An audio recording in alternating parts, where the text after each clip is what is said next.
Capricorn, sit still for a moment before you go any further, because something is already moving in the space around you, and I need you to feel it before I try to put it into words. There is a pull happening right now, faint but insistent, the way a room changes when someone walks into it behind you and you haven't turned around yet. You know that feeling. The air shifts. Your attention lifts on its own. That is what is happening in the unseen part of your life at this exact moment. And the reason you found your way to this reading is that some quiet part of you already sensed it and came looking for confirmation. You've arrived at precisely the right moment. And here at Sarah Angel Tarot, that kind of timing is never an accident. Let me tell you what I'm feeling as I settle into this. Because I want you to come with me slowly rather than have me announce conclusions you have no reason to trust yet. The first thing that reaches me is not a face or a name. It's a weight. Somewhere out there, a person is carrying something heavy in their chest, and they have been carrying it for far longer than they would ever admit out loud. It sits just behind the breastbone. That particular kind of heaviness that comes from words swallowed too many times. And the strange, beautiful thing I want you to understand is that this weight has your shape. It is not a vague regret about life in general. It is specific. It is about you. Now watch how this unfolds, because it doesn't arrive all at once. What I'm sensing is a person in the middle of a very ordinary evening. Nothing dramatic is happening around them. There's the low hum of a room, the glow of a screen they aren't really looking at, the kind of quiet that lets thoughts get loud, and into that quiet, your name surfaces. Not because they scheduled it or decided to think of you. It simply rises the way certain memories rise when a person finally has nothing left to distract them. This is the moment before a moment. This is the pause right before someone reaches for something they've been avoiding. I want to be careful here because I don't want you to mistake what I'm describing for weakness on their part. And I don't want you to feel any pressure to do anything at all with what I'm telling you. What's happening in them is closer to a thaw than a collapse. There is a difference. A collapse is when someone breaks under pressure and grasps for whatever comfort is nearest. A thaw is slower, and it is honest. It is what happens when something frozen finally warms enough to move again, and everything that was locked underneath begins to loosen. What has been frozen in this person is the truth about how much you mattered, and it is loosening now, and it cannot be refrozen. That's the part they don't know yet. Here is the hidden thing, the part underneath the part. For a long time, this person told themselves a story, and the story went something like this. That what happened between you was smaller than it felt. That time would sand it down to nothing. That moving forward simply meant not looking back. People build these stories to survive their own choices. They are not lies exactly. They are scaffolding. And scaffolding holds right up until the moment the building underneath it is finished settling, and then it comes down because it was never meant to be permanent. The story this person told themselves has finished doing its job, and it is coming down now. And what's revealed behind it is not the tidy nothing they promised themselves. It's you still standing there in their memory, more solid than they expected. Feel how your own body responds as I say this, because your response is information too. If there's a tightening in your throat, if your eyes sting a little, that isn't fragility. That's recognition. Some part of you has been waiting to hear that you weren't imagining the depth of what you shared, that you didn't invent a connection out of loneliness, that the thing you grieved was real and worth grieving. It was real. I need you to have that plainly, without qualification. Whatever doubt crept in during the silence, whatever cruel little voice suggested that maybe it meant more to you than to them, I'm here to tell you that voice was wrong, and the evidence is arriving. Let me show you the shape of what this person has been hiding, because you deserve to understand it rather than just be told it exists. There were things they felt in real time and never named. A moment where they looked at you and understood with total clarity that they were in the presence of something rare, and instead of saying so, they changed the subject. A conversation where the honest response rose in their throat and they chose the safe one instead. A goodbye that they treated as casual because treating it as final would have required them to admit what they were losing.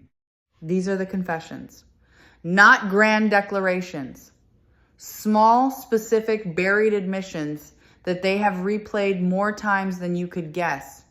And this is where I want to slow the whole reading down, because the word that keeps coming to me is not sorry, it's honesty. What is trying to reach you isn't primarily an apology. An apology is about the past. What's moving towards you is something that lives in the present tense, a person finally willing to be truthful about what they know and have always known. There's a version of a return that is just guilt looking for relief, and it burns out fast because guilt is exhausting to sustain. But there's another version, rarer, where a person comes back not to be forgiven but to stop pretending, and that kind lasts, because truth doesn't require energy to maintain. It only requires courage to begin. Consider what the silence actually was, because I think you've been carrying an interpretation of it that was never accurate. You may have read the quiet as indifference, as proof that you were forgettable. But silence is one of the most misread things in all of human connection, and here is what I'm being shown about theirs. It wasn't the silence of someone who felt nothing. It was the silence of someone who felt too much and had no framework for it. There are people who go quiet precisely because the feeling is too large to fit into the small, ordinary words they have available, and rather than say it badly, they say nothing, and then the nothing calcifies, and they don't know how to break it. Their silence wasn't your unimportance. It was their overwhelm wearing a mask. I want you to notice something about the direction of this whole story, because it matters more than any single detail. Everything I'm sensing points one way, toward you. The heaviness in their chest points toward you. The name that surfaces in the quiet is yours. The confessions they've rehearsed are addressed to you. In a life full of scattered attention and 100 competing concerns, their focus has been quietly, persistently narrowing to a single point, and you are that point. You didn't have to fight for this. You didn't have to perform or convince or plead. It simply became true on its own, the way water finds its level, because some connections are not decisions. They are facts, and facts assert themselves eventually. There's a texture to what's coming that I want to prepare you for, because it may not look the way the movies taught you reconciliation looks. It might not begin with a sweeping speech. It might begin with something so small you almost miss it. A message that seems to have no real purpose. A question about something trivial that is clearly just an excuse to open a door. A reference to a memory you shared, dropped casually, watching to see if you'll pick it up. This is how frightened, hopeful people knock, gently, deniably, leaving themselves an exit in case the door doesn't open. And I'm telling you this so that you recognize it for what it is instead of dismissing it as nothing, because underneath that small, trembling gesture is everything they've been unable to say directly. There's an object I keep being shown, something ordinary that has quietly become a keeper of memory for them. It might be a place they've been avoiding because you're woven into it, a route they no longer take, a song they skip, a corner of a room where a certain conversation once happened. Avoidance like that is not the behavior of someone who has moved on. You don't build careful detours around things that no longer matter to you. You build them around things that still hold power, things that catch in your throat if you get too close. Every detour they've been quietly making is a small monument to how present you still are. And lately, those detours have been getting harder to sustain because the very thing they've been steering around is the thing they've started to want to walk straight toward. This is exactly the kind of quiet turning point that the reading shared through Sarah Angel Tarot exists to illuminate the moment before, the shift you can feel before you can see it. And I want to use this pause to turn the light toward you for a while, because so far I've been describing them and you are not a supporting character in your own reading. You are the center of it. So let me tell you what I sense about where you actually stand, which may surprise you. You are not the same person who was hurt. That's the thing they don't fully understand yet, and it's the thing you may be underestimating about yourself. During the silence while they were freezing and you were waiting, you were also becoming. You did the harder, less visible work of surviving something and metabolizing it. You learned to sit with a question that had no answer. You learned to hold your own hand in the dark. You built a version of yourself that no longer depends on their return for its stability. And that version of you is the one they're about to encounter. And it is far more magnetic than the one they left, precisely because it isn't reaching for them anymore. Understand the strange mechanics of what happened there, because they're worth knowing. When you stopped waiting, something changed in the invisible field between you. Waiting has a frequency. It reaches out, it strains, it fills the space with a kind of pleading, even when no words are sent. And people, even people who love you, tend to pull back from that reach, not out of cruelty, but out of a nervous system's instinct to protect its own freedom. But when you finally release the reaching, when you turned your attention back to your own life and let them go, the strain vanished. And into that clean, open space, they could finally feel the truth of what they'd lost without feeling cornered by it. Your letting go didn't push them away. It's precisely what let them come close. So here is a truth I want you to hold with both hands. Their return, when it comes, is not the thing that heals you. You already began healing when you chose to live rather than wait. What their return offers is not repair. It's recognition. It's the universe circling back to hand you evidence of something you were brave enough to believe in, even when you had no proof. The healing was your own doing. The confession is simply confirmation that your instincts were sound, that your heart was not foolish, that the love you felt was answered even when the answer was too scared to speak. Let me name something about power, because I don't want you to walk into this moment misunderstanding where you stand. There is a very old, very tired idea that the person who returns holds every advantage, that they are doing you a kindness by coming back, that you should be grateful and quick to smooth everything over. Release that idea entirely. The one who comes back carrying confessions is not the one in the seat of power. You are. Not power in the sense of leverage to punish, but the deeper kind, the sovereignty of a person who has options, who has healed, who no longer needs the outcome to go any particular way in order to be whole. You get to choose how much of your heart to open and how quickly, and that choice is yours alone, and no amount of their tears removes it from your hands. And I want to be honest with you about the tears, because the title that brought you here spoke of tears and confession, and I don't want to let that image go by without telling you what it truly signifies. When a person who has held themselves rigid for a long time finally cries, it is not a performance, and it is not a bid for pity. It is the body doing what the mind couldn't. It is the physical release of everything that was held. Tears like that are the sound of scaffolding coming down, of a story finally told, of a truth that refused to stay buried any longer. If you witness it, don't read it as manipulation and don't read it as pressure to respond a certain way. Read it as proof that the feeling underneath was always genuine, and then decide from your own center what you want to do with that proof. Now, I want to take you somewhere gentler for a moment, into the part of this that is purely for you, regardless of what anyone else does. Because I would be doing you a disservice if I made your entire peace depend on their arrival. So let's set them aside briefly and speak only about you. There is a softness returning to you that the hard season pressed out of you for a while. Can you feel it beginning to come back? The capacity to be delighted by small things, the willingness to hope without bracing for disappointment, the quiet confidence that doesn't announce itself but simply lives in the way you carry your shoulders. This is yours. It was earned.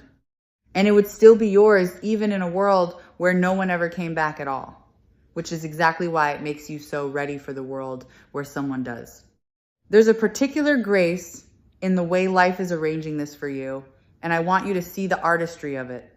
It waited until you were strong enough to receive it without losing yourself. If the confession had come while you were still raw, still desperate, still willing to accept crumbs, you might have grabbed it and rebuilt something fragile on an unhealed foundation. But life, in its patience, held the moment back until you had done your growing, so that when the truth finally arrives, you can meet it standing up straight. That timing is not a delay you were being punished with. It was a protection you didn't know you were being given. Let me return to the person for a moment. because there's more surfacing, and I don't want to leave it unsaid.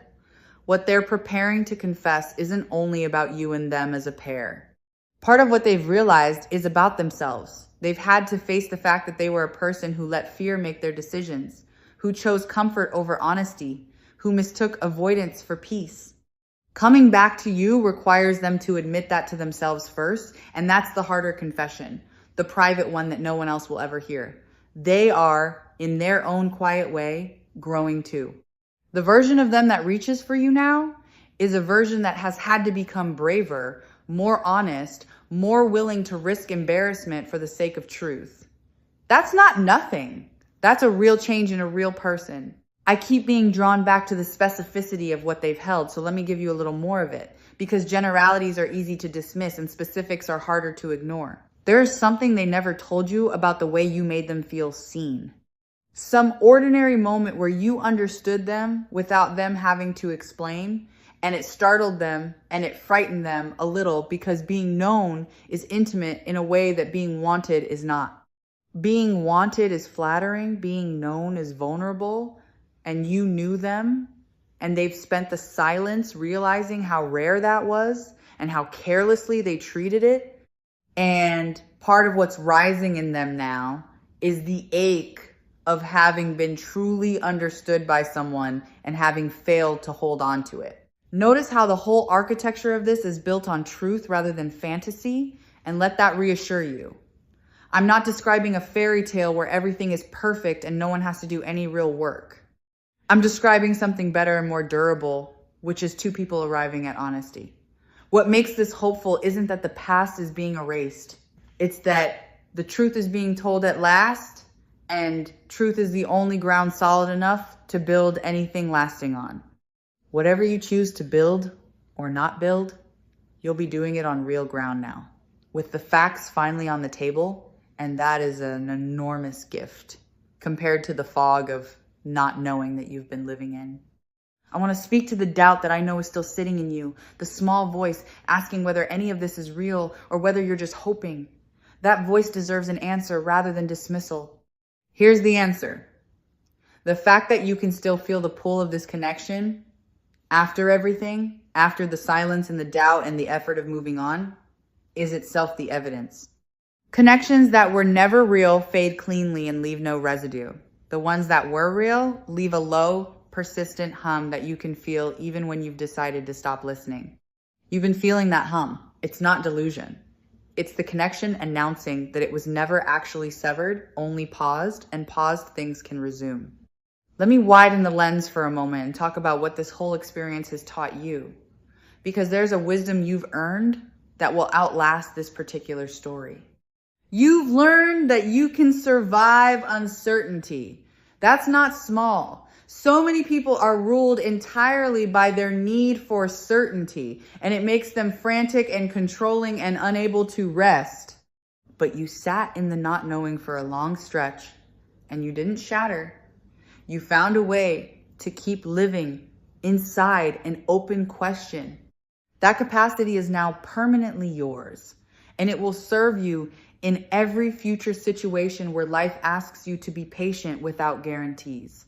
This connection didn't just break your heart, it expanded your capacity, and an expanded heart holds more of everything, including joy.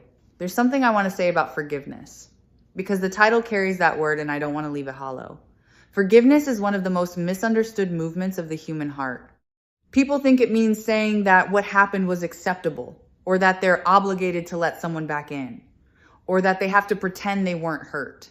It means none of those things. Forgiveness is simply the moment you stop letting the injury run your life. It's for you, not for them.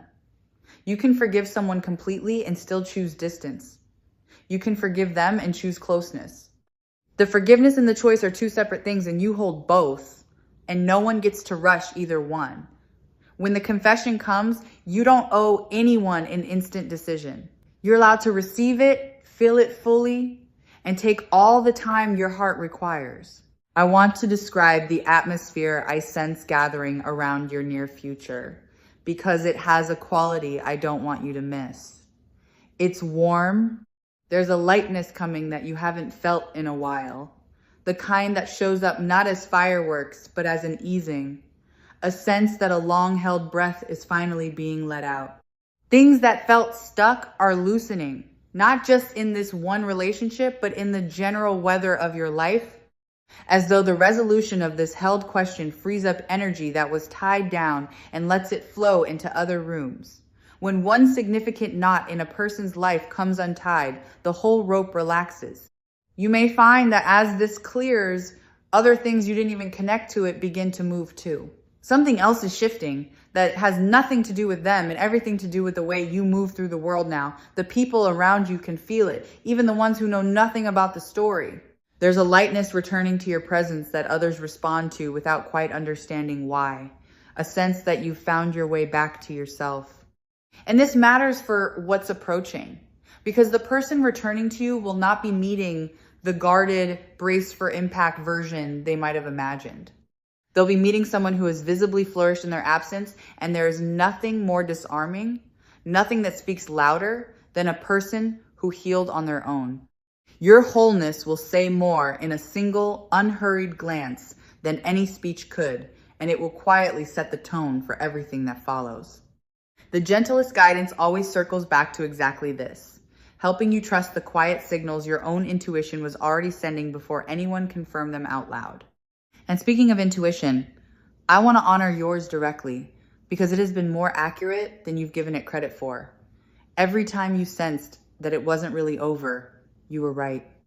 Every time you felt them think of you across the distance and then talked yourself out of believing it, your first instinct was the true one, and the talking out of it was the fear. Learn this lesson well, because it's one of the most valuable things you can take from all of this.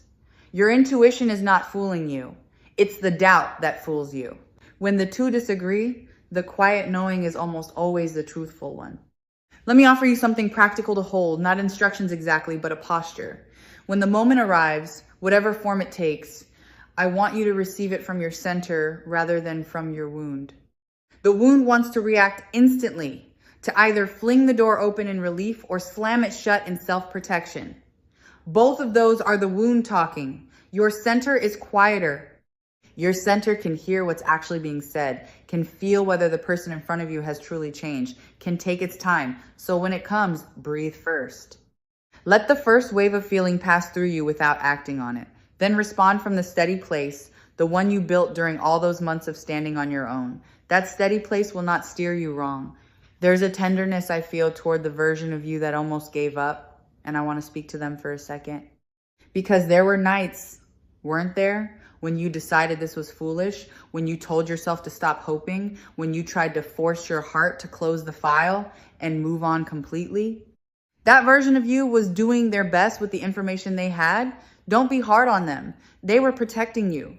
But they were also, without knowing it, keeping a small flame lit in a back room, refusing to fully extinguish something they couldn't quite believe was meant to end. That refusal, which felt like weakness, turns out to have been wisdom. The part of you that couldn't let go entirely was in contact with the truth your rational mind couldn't access. I want to talk about trust, because it's going to matter in whatever comes next. Not blind trust, which is just recklessness wearing an optimistic face, but earned trust, the kind that gets rebuilt slowly through consistent action over time. If you choose to let this person back towards you in any capacity, you don't have to hand them the trust they had before as though nothing happened. Trust is a currency that gets spent and must be re-earned, and there's no shame in asking someone to earn it. In fact, the willingness to let it be rebuilt slowly is one of the healthiest things you can bring to a second chapter. The people worth reconnecting with are the ones who understand that and don't resent the process. Watch for whether they honor the pace your heart needs, because that will tell you almost everything. Here's a subtle thing I want to name about worth, because it sits underneath this entire situation. Somewhere along the way, you may have absorbed the idea that if you had been enough, they never would have gone quiet in the first place. Pull that belief out and look at it in the light, because it's false all the way through. Their silence was never a measurement of your worth. It was a measurement of their capacity in that season, and capacity and worth are entirely different things. A person can fail to hold something precious Not because it isn't precious, but because their hands weren't ready. Your value was never on trial. It was constant the entire time, whether they could perceive it or not, and it remains constant now, independent of what anyone chooses to do about it. Let me draw your attention to how much choice you actually have here, because I don't want you to slip into feeling that this is all happening to you. You are not a passive recipient of someone else's change of heart. You are an active author of what comes next. Every path is genuinely open. You could welcome them and build something new and wiser. You could take it slow and watch and decide as you go. You could receive the confession, feel the completion it offers, and still choose to walk a separate road with a peaceful heart. Not one of those choices is wrong. They're all available and they're all yours. And the point of this reading is not to push you toward any of them, but to make sure you know that the power to choose is fully, unquestionably in your hands. I want to sit with the idea of completion for a moment, because even in the best possible reconciliation, something is being completed, and completion is its own kind of gift. For a long time, you had a wound with a missing piece, an unanswered question at its center, and unanswered questions keep wounds from closing. The confession, whatever else it does or doesn't lead to, answers the question. It closes the loop. It hands you the missing piece. And even if you decided to do nothing else with it, that completion alone would let a part of you finally rest that has been unable to rest for a long time. There is peace waiting in the simple act of finally knowing, and that peace belongs to you no matter what road you choose afterward. Feel how different this is from the desperate hoping you may have done in the harder days. Back then, a return would have meant rescue. Now it means something cleaner. It means recognition between two people who see each other honestly, one of whom has grown enough to tell the truth and one of whom has grown enough to receive it without losing herself. That's not a rescue. That's a meeting of equals. And a meeting of equals is the only foundation on which anything worth having has ever been built. You're not being saved. You're being met. And being met is what you actually wanted all along. Underneath the wanting to be saved that the pain temporarily disguised it as. I want to acknowledge the courage it takes to even hope after being disappointed, because you're doing that right now simply by listening to this and letting it in. Hope is not naive. Naivety is hoping while ignoring reality. What you're doing is braver than that. You're hoping with your eyes open, holding both the possibility that this is real and the knowledge that you'll be all right regardless. That's the most mature form of hope there is, and it's a sign of exactly how far you've come. The old you hoped in order to escape the present. This you hopes from a place of fullness, as an addition to a life that's already stable. That shift alone is worth more than any single outcome. There's a quiet certainty settling over me as this reading deepens, and it's this: the truth is going to come out. Whatever fear has been keeping this person's confession locked away is losing its grip, and honesty is going to win, because honesty always eventually wins when the feeling underneath is strong enough. What has been unspoken is not going to stay unspoken. The thaw I described at the beginning has passed the point where it could refreeze. Something true is going to be said out loud, and you are going to hear it. And the version of reality where you wondered forever whether it was real is not the version you're living in. You're living in the one where it gets confirmed.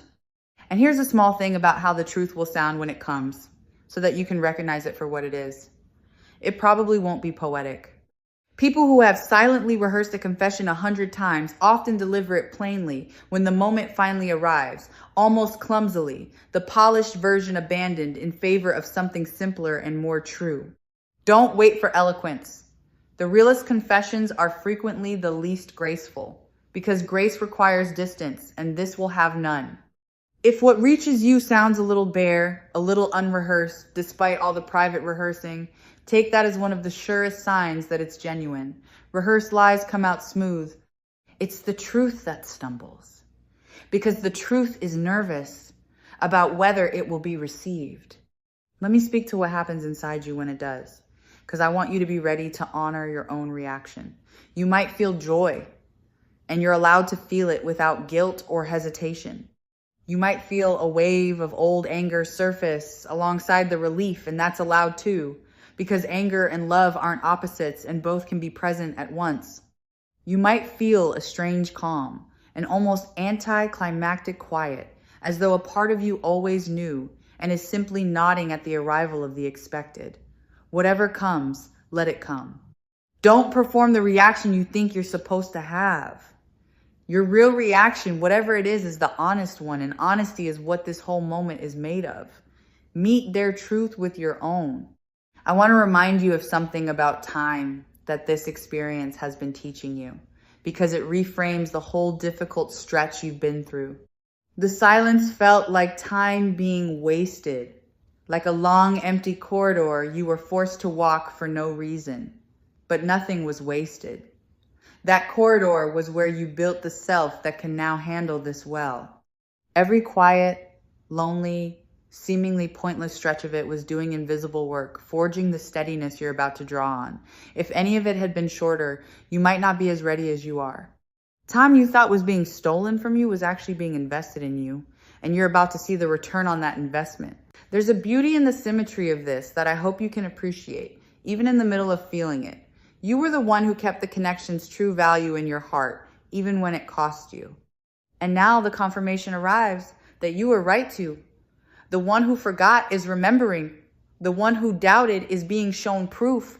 The scales, which have felt so unbalanced for so long, are quietly leveling. This is what it looks like when a heart's patience is honored, when the universe circles back to say, you weren't foolish, you weren't imagining it. The thing you protected was worth protecting. Let yourself receive that vindication gently. You don't have to be triumphant about it. You can simply let it settle in as a quiet, warm confirmation that your heart knew what it was doing. As this reading begins to close, I want to leave you standing in your own strength rather than watching the horizon for someone else's arrival. Because the deepest truth here is not about them at all. It's about the fact that you became someone who could weather this, hold your worth through the silence, and arrive at this moment intact and even expanded. Whatever knocks on your door, you are the sovereign of what happens next. You get to choose from wholeness rather than from lack. And choosing from wholeness is the surest way there is to a good outcome. Trust the steadiness you built. It was hard won, and it will not fail you now. Carry this with you as you go. The thing you hoped for was never as far away as the silence made it feel, and the you who receives it is stronger than the you who first longed for it. Whenever you feel that quiet pull to return to your own center and listen to what your intuition already knows, the guidance offered through Sarah Angel Tarot will be right here, holding the light steady for you. Go gently now. Something true is on its way to you, and you are more than ready to meet it. Breathe, stay soft, and let the good thing come.